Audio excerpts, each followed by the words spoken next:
क्या मूड लग रहा है? फिर लग रहा है कि ये वाकई मुल्क को सीधी राह पर चलाएंगी सियासी जमातें? अब कल के इंतखाबात के हवाले से जो हमारा बुनियादी सवाल है, आपको वाकई लग रहा है कि हुकूमत ने इतने पॉपुलर फैसले किए हैं आवाम के हक में कि वो मकबूल हो गई है, या आप समझते हैं कि पीटीआई पहले की तरह फिर से रोना रो रही है, जो अज़मा बुखारी साहिबा भी कह रही थी? मैं तो एंजॉय कर रहा हूँ सारी सिचुएशन को कि तकरीबन 2.5 महीने हो गए ना 8 फरवरी को, तो एक तो आवाम में शऊर आ गया, वेरी गुड। ये उस वक्त इनमें शऊर नहीं था, अब शऊर आ गया, बड़ा अच्छा हो गया। और उसके बाद इलेक्शन नो डाउट बड़े अच्छे मैनेज हुए हैं, इसकी भी तारीफ़ करनी चाहिए। हो जाता है, ज़ाहिर है पाकिस्तान है ये। और ये भी ठीक बात है कि पीटीआई का वोटर नहीं निकला इस दफ़ा उस तरह से जिस तरह वो 8 फरवरी को निकल के उसने दिया। उसने कहा कि जब होना ही कुछ नहीं। अच्छा, ये बज़ाहिर तो बड़ा अच्छा लग रहा है कि जो PMLN मतलब विक्ट्री क्लेम कर रही है कि लोग हमारी हिमायत में हो गए, पता नहीं कितने बड़े बड़े प्रोजेक्ट्स लॉन्च कर दिए हैं, बहुत कुछ कर दिया है, बड़ी ज़बरदस्त जा रही है PMLN गवर्नमेंट। जो मुझे लग रहा है कि शायद वो उसी का इन्होंने फ़ायदा उठाने की कोशिश की है। लेकिन वो जो मायूसी और बढ़ती जा रही है उसकी तरफ आप ध्यान नहीं देंगे, देने की ज़रूरत भी नहीं है। ठीक है, हो गया ये सारा। अब इशू क्या है? इशू ये है कि वो इस मुल्क को, जो ब्रेडी साहब गालिबन किसी तरक्की याफ्ता मुल्क के इलेक्शन कमीशन की बात कर रहे थे, अभी आपका हमसाया इंडिया, वहाँ फेजेस में इलेक्शन शुरू हो चुके हैं, आम इंतखाबात उनके शुरू हो चुके हैं, वोट डल गए। अब पड़े में किसी को एक डाउट भी नहीं है कि एक वोट भी इधर से उधर हो जाएगा। वो पड़े में जैसे ही रिजल्ट आएगा, वो रिजल्ट्स इलेक्शन वाले दिन और उससे पहले जो वो कर सकता है उनका कैंडिडेट वो करता है। और इलेक्शन डे पे वहाँ भी कहीं आपको तसादुम भी नजर आ जाता है, फायरिंग भी हो जाती। ये सारा कुछ थर्ड वर्ल्ड कंट्रीज का हिस्सा है। जी। लेकिन इसके बाद जब इलेक्शन हो गया, वोट डल गए, अब वोट काउंट होंगे और वो एंड पे जाके काउंट होंगे और उसके बाद जो रिजल्ट मुरतब होगा वो सारे उसको मान लेंगे। यहाँ ये पॉसिबल नहीं है। ये बहुत से स्टेक होल्डर्स को भी सूट नहीं करता कि इस तरह का कुछ सिस्टम बन जाए। ब्रेड साहब बड़ी मासूमियत में ये कह देते हैं कि जी वो आप EVM भी ले आए, वो भी ले आए। अगर EVM और ये चीज़ें होना शुरू हो गई तो उसके बाद यकीन करें ब्रिगेडियर साहब, वो फिर वाकई अवाम की मर्जी से जब नुमाइंदे आना शुरू हो जाएंगे तो वो फिर ये नहीं हो सकेगा कि ख्वाजा आसिफ आखिरी 5 हल्कों में 1,02,000 वोट मजीद लेके उसकी लीड लेके जीत जाए। फिर पॉसिबल नहीं होगा कि 50,000 की लीड मिल जाए जबकि वो 50-52 से हार रहे हों आखिरी पोलिंग स्टेशंस पे। फिर आपको नतीजा मानना पड़ेगा और ज़ाहिर है वो सब का हो जाएगा। इसलिए वो पॉसिबल नहीं है। जैसे वो बड़ी दफ़ा इसकी मिसाल दी गई कि इलेक्टोरल रिफॉर्म्स पे जब मुज़ाकरात होते हैं और कौमी असम्बली में, और अचानक एक पॉलिटिकल पार्टी फिर पीछे हट जाती है उस पर, जो यकीनन उस वक्त गवर्नमेंट में होती है, कि नहीं जी वो ज़ाहिर है ये तो पॉसिबल नहीं है, क्योंकि इस तरह से तो चीज़ें मैनेज नहीं हो सकेंगी जब तक आप अपने वोटर पे एतमाद नहीं करेंगे और ये उसको राइट नहीं देंगे कि वो जिसको वोट दे रहा है यकीनन उसी के बैलेट बॉक्स में से निकलेगा। और वो फॉर्म 45 हो या 47 या 49, उससे फ़र्क नहीं पड़ेगा। तो ये अभी इसके लिए बहुत तवील फासला तय करना पड़ेगा। उसकी वजह ये है कि ये सिर्फ, मैं ये नहीं कह रहा कि स्टेक होल्डर का कसूर है वो करते हैं, ये हमारे नुमाइंदे भी वहीं जाके हाजिरियां दे रहे होते हैं कि जी मैं जीतना है इस दफ़ा, आपकी मेहरबानी है मुझे जितवा दे। इसलिए ये वन साइडेड नहीं है, ये 2 साइडेड चीज़ है, क्योंकि बड़े बड़े अफसर भी वहाँ हाजिरियां दे रहे होते हैं ना आके कि जी वो सानू IG लवा दो, बड़ी देर हो गई। वो चीज़ें चल रही होती हैं ना। इसलिए ये सिस्टम चूंकि इसकी रिवैम्पिंग होने वाली है और वो कौन करेगा, ये बहुत मुश्किल सवाल है। उसकी वजह है कि स्टेटस को में चूंकि सबको अपना शेयर मिल रहा होता है, इसलिए वो सबको सूट कर सही है। जी फैसल साहब, मसला मतलब हमारे मुल्क में मसले एलीट के ही हैं और स्टेटस को कोई इशू है। अब हम आम आदमी का तो कोई इशू ही नहीं है ना, और इंतखाबात से भी आम आदमी को कोई उम्मीद नहीं रखनी चाहिए। बुनियादी सवाल, आपको लगता है पीटीआई रो रही है, धांधली का इल्ज़ाम लगा रही है, या आपको लगता है इन अ पॉजिटिव सेंस कि हुकूमत वाकई सही ट्रैक पर जा रही है कि जो लोगों में मकबूल हो रही है? एक तो मैं थोड़ा सा एयाज साहब से और ब्रिगेडियर साहब से थोड़ा सा इख्तलाफ करूँगा। ऐसे ये भी लगता है इन दोनों को जो है ना पाकिस्तानियों की सलाहियतों पे जो है ना वो एतबार नहीं है। हमारे पास इतने बड़े बड़े साइंसदान मौजूद हैं, आप इलेक्ट्रॉनिक वोटिंग करवाएं तो सही, इसका भी आपको तोड़ करके दिखाएंगे। तो हम इस हवाले से कोई इतना वो नहीं, हमारे पास जैसे साइंसदान दुनिया में शायद ना हो।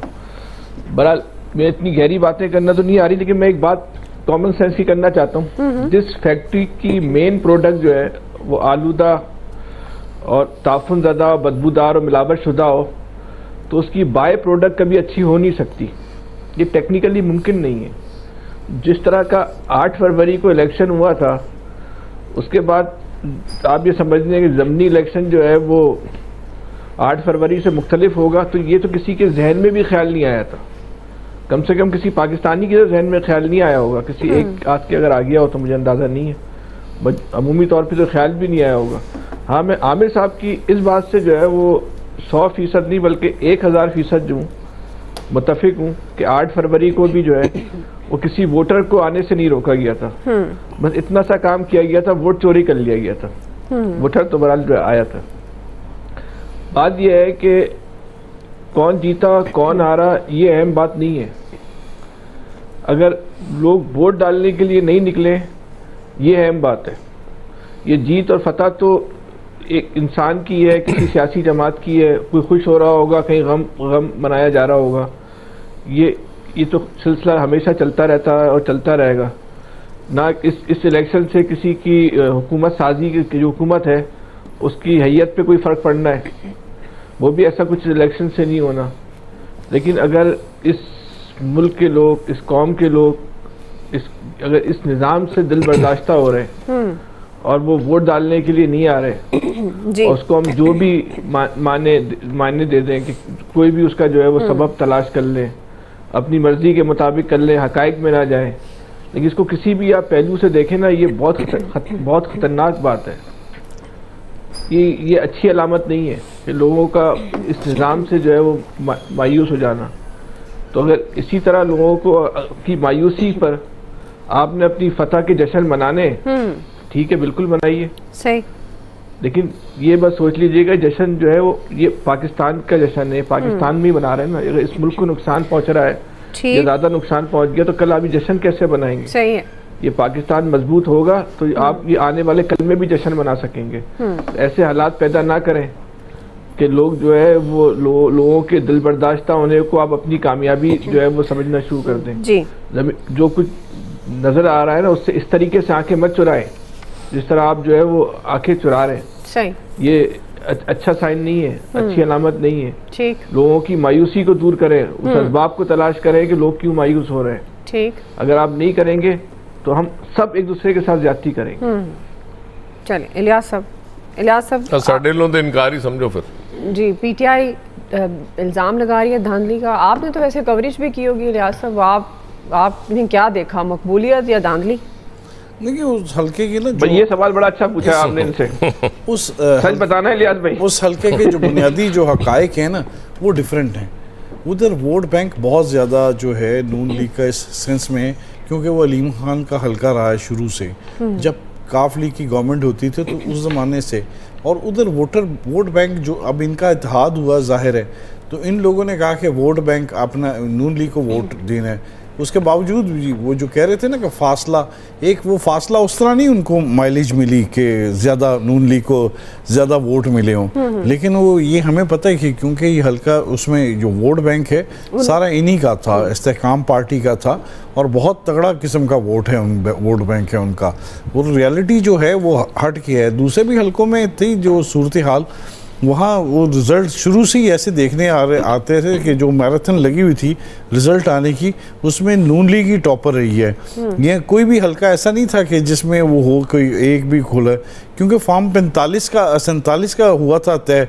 एक क्वीन मेरी में वाक़या हुआ था पोलिंग स्टेशन पे कि जी उधर पहले साइन करवा लिए थे, तो उधर पीटीआई के जो थे इनके सुन्नी इत्तेहाद के जो थे क्या कहते हैं, जो वो थे क्या कहते हैं हमायती थे, वो इतने तगड़े थे कि वो उधर फॉरेन पोलिंग एजेंट वगैरह वो उधर एहतजाज करना शुरू कर देते थे, टफ टाइम दे रहे थे। और ये देखने उनके कैंडिडेट्स के ज़्यादा वोट का डिफरेंस नहीं है, डिफरेंस पास रहा है। और जिस तरह इधर लाहौर में कहा जाता था कि जी इनकी सीटें हैं, जिस तरह पहले कहा जाता था, ये बड़ा डिफरेंट किया उन्होंने। पहले जैसे एकदम देखें, पहले जो इलेक्शन हुए तो उसमें उनका नाम भी नहीं था, इस दफ़ा तो फिर नाम था ना सुन्नी इत्तेहाद का, लेकिन उस पहले दफ़ा कुछ नहीं था, लेकिन वोटर्स ने निकल के वोट दिया था। और जिस तरह दे रहे थे वोटर्स आके दे रहे थे, वो उसी तरह गहमा गहमी नहीं देखने में आई, क्योंकि वोटर्स को पता था कि अब जो भी है इन्होंने किया होगा, जो भी है इस तरह, क्योंकि एक परसेप्शन बना लेना वोटर अगर कि जी हुआ होगा, तो फिर वो इस वजह से उनको बड़ा नुकसान हुआ उस तरह, क्योंकि उनको भरपूर तरीके से वो नहीं कर सके, लड़ाई नहीं कर सके, उससे मुकाबला नहीं कर सके। अगर ये करते ना उस तरह तो पहले रिजल्ट कुछ और होते। लेकिन बहरहाल इस तरह फिर आपको पता है कि मुकम्मल तौर पर जो कहा जाता है ना धांधली, वो मुकम्मल तौर पर तो कोई नहीं कर सकता धांधली, एक दो सवाल तो नकल कर ही लेता है पेपर में, तो वो ये वो जायज़ हो जाता है इनके लिए, क्योंकि गवर्नमेंट भी इनकी है, तो इसमें ये सारी सूरत हाल है। ठीक बिल्कुल जी, ज़ाहिर है अब ये अगर जो अवामी राय आमा है वो हुकूमत के हक़ में है, तो इसको हम पॉजिटिव भी ले लेते हैं कि हुकूमत को वाकई ऐसे काम करने चाहिए जो उनको आम आदमी में मकबूल करें। और सबसे बड़ी बात कि आप रिलीफ देने की सूरत में काम करें। अभी ये जो सस्ती रोटी है, इस मामले पर भी बहुत सारे तहफ़्फ़ुज़ात हैं लोगों को कि कहीं मिल रही है, कहीं नहीं मिल रही है। बहरहाल अब ये पीटीआई अगर धांधली का इल्ज़ाम लगा रही है, तो सड़कों पर आने की बजाय मुफाहमत की तरफ जाना चाहिए तमाम सियासी जमातों को मिलकर, ताकि मुल्क को सही समत में चलाया जा सके। एक्सपर्ट्स ने क्या कहा वो आपने जाना। ब्रेक ले रहे हैं, ब्रेक के बाद वापस आएंगे। दूसरा बड़ा सवाल, आलमी सूरत हाल के तनाजुर में ईरानी सदर का दौरा है पाकिस्तान, जिस पर हम सवाल रखेंगे कि कितना इंपॉर्टेंट है। राय लेंगे ब्रेक के बाद।